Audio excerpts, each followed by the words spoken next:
नमस्कार, बहुत स्वागत है आप सभी का। आप देख रहे हैं न्यूज 18 मध्य प्रदेश छत्तीसगढ़। आपके साथ मैं हूं अपर्णा मौजम। वक्त हो गया है एमपी अब तक का। शुरुआत कर रहे हैं सागर से आ रही बड़ी खबर के साथ, जहां कांग्रेस नेता से मिलने जेल पहुंचे हैं दिग्विजय सिंह। राजकुमार धनौरा से मुलाकात करने दिग्विजय सिंह केंद्रीय जेल पहुंचे हैं।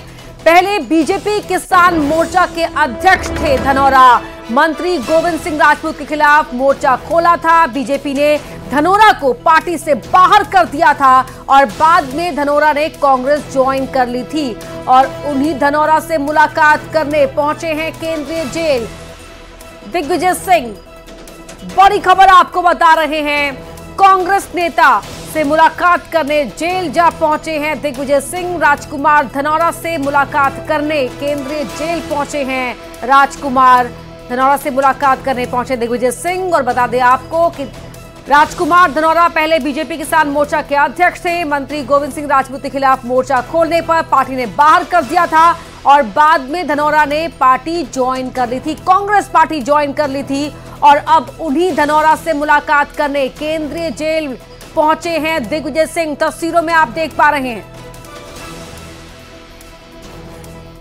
राजकुमार धनौरा के साथ गोविंद राजपूत ने बहुत अन्याय किया है। निर्दोष व्यक्ति को झूठा फंसाया गया है। हमारी पूरी सहानुभूति उसके परिवार के साथ है।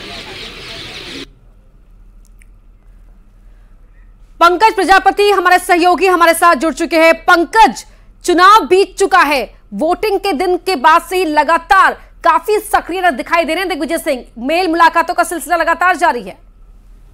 अपर्णा, बताना चाहूंगा कि 2 दिन पूर्व जो राजनगर में जो घटनाक्रम हुआ, उसके बाद रहली में भी एक ऐसी वारदात हो गई जिसमें कांग्रेस प्रत्याशी ज्योति पटेल के ऊपर जो है हमला हो गया था और उन्होंने जो सीधा आरोप है वो मंत्री गोपाल भार्गव के ऊपर लगाया था। उसी क्रम में दिग्विजय सिंह जो है वो रहली और गड़ाकोट आए हुए थे और उन्होंने जो पीड़ित कांग्रेसी उनसे मुलाकात करी, उनका हालचाल जाना। उसके बाद वो सागर आए। सागर में भी उन्होंने जो है जेल जाकर राजकुमार धनौरा से मुलाकात की, उनका हालचाल जाना और बाहर आकर उन्होंने सीधा जो निशाना है वो गोविंद सिंह राजपूत जो मंत्री मध्य प्रदेश शासन में रहे, उनके ऊपर निशाना साधा है कि गोविंद राजपूत ने जो है राजकुमार धनौरा पर अन्याय किया है। और ये जो घटनाक्रम ये काफी पहले से चला रहा है, क्योंकि जब मंत्री राजपूत भाजपा में नहीं आए थे तब से जो है राजकुमार धनौरा उस क्षेत्र में चुनाव की तैयारी कर रहे थे।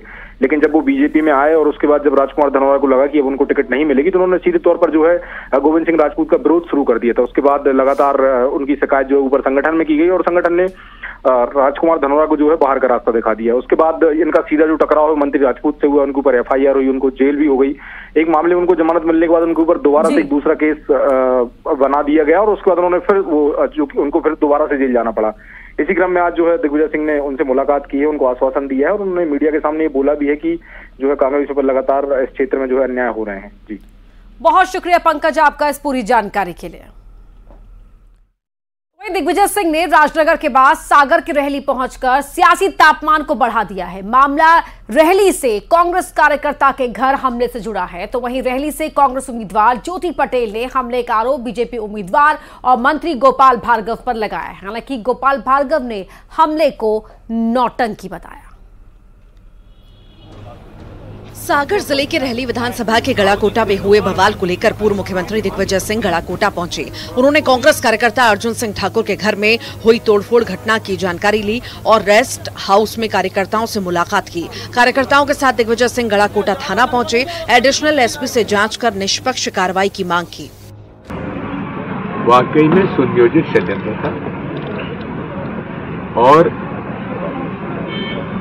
उन लोगों से वहाँ ये क्राइम अपराध कराया गया जिनका की फरियादी से कोई लेना देना नहीं था।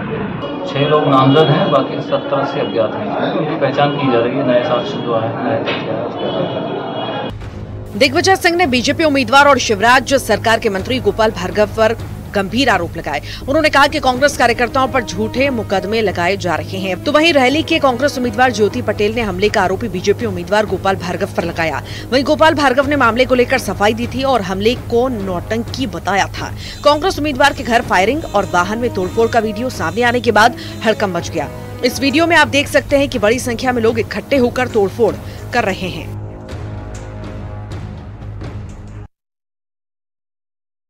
के द्वारा अधिकारियों को धमकी दिए जाने पर मध्य प्रदेश में सियासत तेज हो गई है। बीजेपी ने इसे लेकर कांग्रेस और कमलनाथ पर निशाना साधा है, तो वहीं बीजेपी के बयान पर कांग्रेस ने भी पलटवार किया है। मैं तो रिपोर्ट मंगा रहा हूँ सब कैंडिडेट से कि प्रशासन का क्या रोक रहा है, नीचे से लेकर ऊपर तक। कांग्रेस प्रदेश अध्यक्ष कमलनाथ की धमकी वाले बयान पर बीजेपी हमलावर है। आशीष अग्रवाल ने कहा कि कांग्रेस अभी से अपने हार का बहाना तैयार कर रही है, इसलिए कमलनाथ इस तरह के बातें कर रहे हैं। तो कांग्रेस और कमलनाथ अपनी प्रत्याशित हार की पटकथा पहले से लिख रहे हैं कि इसका दोषारोपण किसको दिया जाए। दूसरा, वो कुछ समय के लिए दिल बहला रहे हैं, क्योंकि ये दिल बहलाते बहलाते कुछ समय तो बीतेगा ही, और चुनाव परिणाम जिस दिन आएंगे उस दिन कमलनाथ जी को मध्य प्रदेश छोड़ के जाना ही है। तो ये दोनों कारणों से कमलनाथ जी इस तरह की बातें कर रहे हैं। वहीं मामले को लेकर कांग्रेस ने कहा कि अगर किसी भी तरह का पक्षपात किसी भी सरकारी कर्मचारी ने किया है तो उनके खिलाफ कार्रवाई होगी। देखिए, मध्य प्रदेश में अगर कहीं कुछ विधानसभाओं में प्रतिशत गिरा है तो ये चिंता का विषय है। क्या जनता का भरोसा इस मौजूदा सरकार के ऊपर से उठ गया था? क्या वो वोट डालने नहीं गए हैं वहाँ पे बड़ी संख्या में? या क्या वो मंत्रियों की विधानसभाएं हैं तो मंत्रियों के खिलाफ जो आक्रोश था जनता में, किसी तरह से दबाव डाल के रोका गया है लोगों को वोट डालने से? ये बड़ा चिंता का विषय है। और अब नई सरकार आने वाली है, नया सवेरा आने वाला है। मध्य प्रदेश में जनता का भरोसा भी जीतेंगे और ऐसे लोगों पर कार्रवाई भी करेंगे जो जनता को उनके अधिकार से वंचित करते हैं, क्योंकि ये अब मध्य प्रदेश में परिवर्तन की लहर है और इस परिवर्तन की लहर में वो मंत्री बहुत सारी बड़ी संख्या में चुनाव हारने वाले हैं जो कहीं ना कहीं जनता की नजरों से उतर गए। कमलनाथ का बयान अपनी जगह है। चुनाव के नतीजे 3 दिसंबर को आएंगे, तब तस्वीर साफ होगी। सत्ता बीजेपी के पास रहेगी या कांग्रेस को सिंहासन मिलेगा, तब तक दिल को बहलाने के लिए ख्याल अच्छा है। वहीं छतरपुर जिले की राजनगर सीट पर राजनीति गर्मा गई है। वोटिंग के दिन 17 नवंबर को कांग्रेस के सलमान खान की गाड़ियों से कुचलकर हत्या के मामले में पूरे सूबे की सियासत में उबाल आ दिया है। अब इस मामले में बीजेपी नेताओं के बाद कांग्रेसियों पर भी मामला दर्ज किया गया है। तो छतरपुर का राजनगर इन दिनों सियासत का नया अखाड़ा है। छतरपुर के युवा मोर्चा अध्यक्ष धीरज चतुर्वेदी ने कांग्रेस प्रत्याशी विक्रम सिंह नाती राजा समेत 12 पर नामजद और 15 अन्य के खिलाफ हत्या के प्रयास का मामला दर्ज कराया है। भाजपाई करीब 3 दिनों बाद बता रहे हैं कि वोटिंग वाले दिन नाती राजा और उनके समर्थकों पर हमला किया गया था। मामला तब और गर्मा गया जब सोमवार को भाजपा प्रदेश अध्यक्ष वीडी शर्मा छतरपुर कलेक्टर और एसपी से न सिर्फ मिले बल्कि ज्ञापन भी दिया। आरोप लगाया कि राजनीतिक लाभ के लिए कांग्रेस प्रत्याशी और विधायक नाती राजा ने अपने ही ड्राइवर की बलि दी है। हमने आज सबको प्रशासनिक अधिकारियों को आज कार्रवाई की मांग की है कि जो पूरा घटनाक्रम फर्जी एफआईआर हुई है इसकी पूरी जांच हो। केंद्रीय नेतृत्व ने भी सर संज्ञान लिया है। बिल्कुल संज्ञान में लिया है। वीडी शर्मा इतने पर ही नहीं रुके, नाती राजा पर राजनीतिक लाभ के लिए मुस्लिम भाई की हत्या का आरोप लगाया तो दिग्विजय के लिए बोले कि उन्होंने यहां आकर माहौल बिगाड़ा है। इधर राजनगर चुनावी हिंसा से जुड़ा एक वीडियो सोशल मीडिया की गर्मी लगातार बढ़ा रहा है, जिसमें गाड़ियों का काफिला और कार्यकर्ता नजर आ रहे हैं। मतदान की रात का ये वीडियो बताया जा रहा है। हत्या के मामले में इससे पहले सियासी ताप को पूर्व मुख्यमंत्री दिग्विजय सिंह बढ़ा चुके हैं।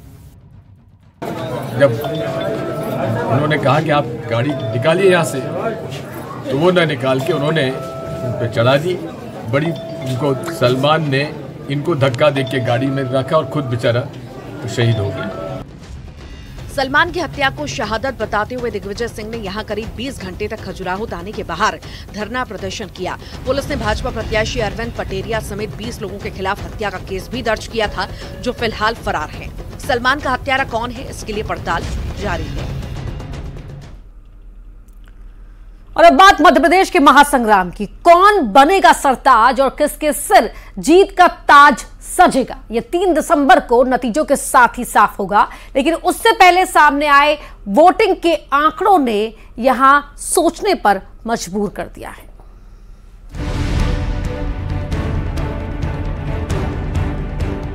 मध्य प्रदेश में सभी 230 विधानसभा सीटों पर वोटिंग के साथ ही 2533 प्रत्याशियों की किस्मत ईवीएम में कैद हो गई है। अब इंतजार नतीजों का है।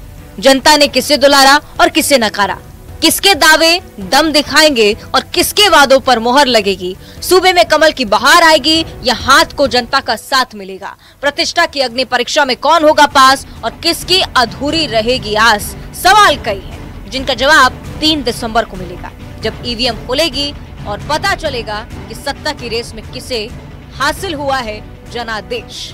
लेकिन नतीजों से पहले ही वोटिंग के ट्रेंड ने टेंशन बढ़ा दी है। मध्य प्रदेश में 2018 के मुकाबले वोटिंग प्रतिशत बढ़ा है, लेकिन 50 सीटों पर वोटिंग घटी है, जिनमें 9 मंत्रियों की सीटें भी शामिल हैं। मंत्री विश्वास सारंग, जगदीश देवड़ा, भूपेंद्र सिंह, उषा ठाकुर, तुलसी सिलावट, राजवर्धन सिंह दत्तीगांव, प्रेम सिंह पटेल, राम खिलावन पटेल और मीना सिंह की सीट पर वोटिंग प्रतिशत पिछली बार से घटा है। इसके अलावा चुनावी मैदान में उतरे केंद्रीय मंत्री नरेंद्र सिंह तोमर की सीट पर भी 1% कम वोटिंग दर्ज की गई है। इतना ही नहीं, बीजेपी के 28 और कांग्रेस के 20 विधायकों की सीट पर भी पिछली बार के मुकाबले जनता ने कम मतदान किया। बीएसपी और एक निर्दलीय विधायक की सीट पर भी कम वोट पड़े हैं। वहीं आदिवासी वोटर्स ने भी इस बार राजनीतिक दलों की गुणागणित को फेल कर दिया है। 23 किरण में आदिवासी वोटर्स ने जमकर वोट डाले। आदिवासी वर्ग वाले इलाकों में भोपाल, इंदौर और ग्वालियर जैसे बड़े शहर भी शामिल हैं, जहां बम्पर वोटिंग हुई है। आदिवासी बाहुल्य शहडोल, रतलाम, डिंडौरी, अनूपपुर और धार में 85 से 90% वोट पड़े। शहडोल का एक गांव चंदनिया खुर्द तो ऐसा रहा जहां 99.7% वोटिंग रिकॉर्ड की गई। वोटिंग के इस नए ट्रेंड ने सबको चौंका दिया है। कम वोटिंग का असर क्या होगा, किसका नफा किसका नुकसान होगा, 3 दिसंबर को किसके कितने नंबर आएंगे, ये तो नतीजे ही बताएंगे। लेकिन वोटिंग के आंकड़ों ने बीजेपी कांग्रेस की धड़कनों को बढ़ा दिया है, साथ ही दिग्गजों को भी बेचैन जरूर कर दिया है। Bureau report, news 18।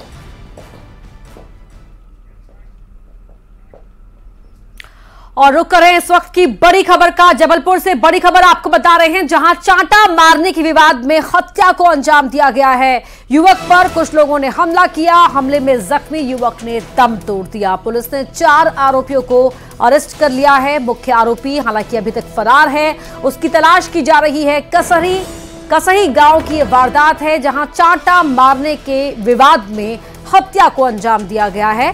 कुछ लोगों ने युवक पर हमला किया था। युवक इस हमले में घायल हुआ और फिर युवक ने दम तोड़ दिया। पुलिस ने 4 आरोपियों को गिरफ्तार कर लिया है। हालांकि जो मुख्य आरोपी इस पूरे वारदात के पीछे था, वो अब तक फरार है, उसकी तलाश की जा रही है। जबलपुर से ये बड़ी खबर आपको बता रहे हैं। चांटा मारने को लेकर ये विवाद हुआ था, जिसमें युवक की हत्या कर दी गई है। युवक को इतनी बुरी तरह पीटा गया कि उसने दम तोड़ दिया। मुख्य आरोपी अभी तक पकड़ा नहीं जा सका है। हालांकि 4 आरोपी पुलिस ने पकड़ लिए हैं और जल्द ही मुख्य आरोपी को पकड़ने का दावा किया जा रहा है।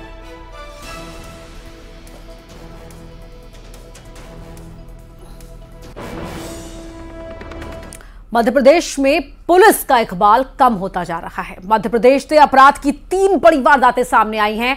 ग्वालियर में दिन दहाड़े कॉलेज छात्रा को किडनैप कर लिया गया, पुलिस के हाथ अब तक खाली हैं। तो वहीं बुरहानपुर में लड़की से दुष्कर्म का मामला सामने आया, तो वन कर्मियों पर लड़की से रेप का आरोप लगा है। वहीं हरदा में भी नाबालिग हुई है हैवानियत का शिकार, यहां आरोपी फरार है। ये रिपोर्ट देखिए। ग्वालियर में बीए की छात्रा का बस स्टैंड से अपहरण हो गया। बाइक से आए 2 नकाबपोशों पर अपहरण का आरोप है। एसपी के मुताबिक आरोपियों में एक भिंड का रहने वाला बताया जा रहा है। इनका छात्रा के परिवार से विवाद हुआ था। वहीं पुलिस सीसीटीवी के आधार पर आरोपियों की तलाश कर रही है। छात्रा भिंड से ग्वालियर रिश्तेदार के घर कार्यक्रम में शामिल होने बस से आई थी, तभी अपहरणकर्ताओं ने वारदात को अंजाम दिया। जैसे ही आए यहाँ पर बस स्टैंड पे, उस टाइम पे ये मोटरसाइकिल पे 2 लड़के आए और लड़की को ले गए साथ में। 2 फुटेज हैं, उसमें एक में लड़की को उठा के ले जाते दिख रहे हैं, मतलब उठा के बैठालते हुए दिख रहे हैं। तो हम प्रकरण पंजीबद्ध किया है अपहरण का, उसकी तलाश कर रहे हैं। अभी ये भी पता लगा है कि कोई भिंड के ही गाँव का उनका कोई लड़का है जो कुछ दिनों पहले भी कुछ इस तरह की घटना की, तो वो मेन संदेही है। तो उसके बारे में सारी पता कर रहे हैं। वहाँ भी हमने पार्टी भेजी है भिंड भी, और बाकी जगह भी हम सर्चिंग करा रहे हैं ताकि इनको जल्दी पकड़ा जाए। तो बुरहानपुर में नाबालिग से दुष्कर्म का मामला सामने आया। वन कर्मियों पर रेप के आरोप लगे। खाना बनाने के बहाने इन्होंने वारदात को अंजाम दिया। पुलिस ने मामला दर्ज कर दिया है। 8 बजे रात की बात है।